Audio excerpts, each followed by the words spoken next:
מדינת ישראל היא המדינה הכי מסוכנת ליהודים שנמצאים במזרח התיכון, כלומר במדינת ישראל.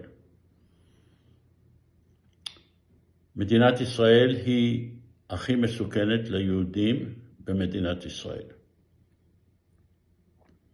היא מסוכנת ליהודים מכיוון שהיא חייבת להמשיך מלחמות בלי סוף, על מנת להצדיק את הצורך במדינה יהודית, כי אם אין צורך במדינה יהודית, אז בשביל מה יש מדינה יהודית?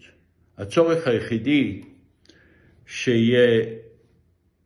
שמדינה יהודית מצדיקה זה שהיהודים הם בסכנה מתמדת. ומדינה יהודית חייבת להראות את זה. והיא מראה את זה על ידי זה שיש מלחמות, תמיד. מדינה יהודית עכשיו, מכיוון שהיא כל כך התפתחה כלכלית, בייחוד בגלל תעשיית הנשק, יש לה אינטרס כלכלי להראות שהנשק שהיא מייצרת הוא נשק טוב. והיא יכולה להראות את זה על ידי זה שהיא מוכיחה שהנשק הוא נשק טוב, והצורה היחידה להוכיח את זה על ידי אין סוף מלחמות. אבל מדינה יהודית היא לא רק מסוכנת בגלל שהיא צריכה להוכיח את עצמה במלחמות, את הצורך שלה, היא גם מסוכנת מכיוון שהיא לא מצליחה לעשות שלום, היא לא יכולה לעשות שלום. ברגע שהיא לא מסוגלת לעשות שלום, היא למעשה נותנת סיבה לאויבים שלה לנצח אותה. אם היה שלום, אין סיבה לנצח, כי יש שלום. אז המדיניות הזאת, שהיא יהירה לחלוטין, שתמיד ננצח, היא עצמה מסוכנת ליהודים במדינת ישראל. כלומר, אי אפשר תמיד לנצח, והאויבים יודעים שהם צריכים לנצח. אין להם ברירה, הם צריכים לנצח. אם יהיה שלום, אין צורך לנצח כי יש שלום. כך שמדינת ישראל למעשה נותנת סיבה לאויבים שלה לרצות לנצח אותה, והם בסופו של דבר יצליחו. לכן המדיניות הזאת של מלחמה אינסופית היא מסוכנת ליהודים. אבל אני לא מצפה מהממשלה הישראלית לשנות כיוון. היא לא יכולה.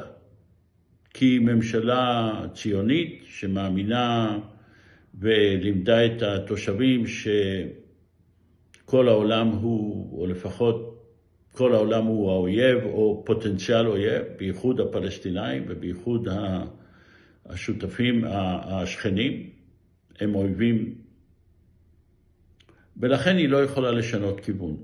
בנוסף לזה היא נהנית מתעשיית הנשק, ויש לה צורך כלכלי, מוטיבציה כלכלית, להמשיך את המלחמות האלה. אבל התושבים עצמם, בסופו של דבר, יסבלו וסובלים. סובלים ויסבלו בעתיד. בגלל המדיניות של מדינה יהודית, שתמיד תהיה במלחמות. אבל מה שחשוב זה לא תעשיית הנשק, זה לא הממשלה, זה התושבים עצמם. הם החשובים. ולהם מגיע שלום. להם יש צורך בשלום. להם יש את הצורך לחיות. והדרך היחידה לחיות זה בשלום, והדרך היחידה לעשות שלום זה על ידי ממשלה משותפת לישראלים ולפלסטינאים ביחד. זאת הדרך היחידה, כי זאת הממשלה שתעשה שלום. ואם יהיה שלום, אז אין צורך יותר במלחמות. אין צורך לנצח, כי יש דמוקרטיה משותפת לישראלים ולפלסטינאים על בסיס חוקתי, דמוקרטי, שוויוני לכל התושבים. תודה.